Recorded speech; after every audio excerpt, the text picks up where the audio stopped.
из одинаковых деталей можно собирать разные вещи. Соберешь, так выйдет дом, так машинка, а так космический корабль. Бывают детали из металла, их соединяют винтиками.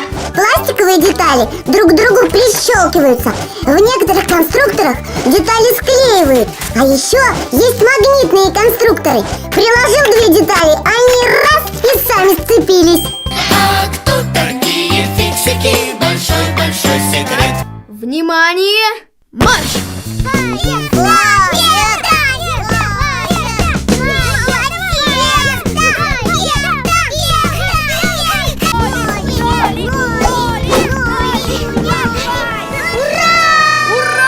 А кто такие фиксики? Большой-большой секрет.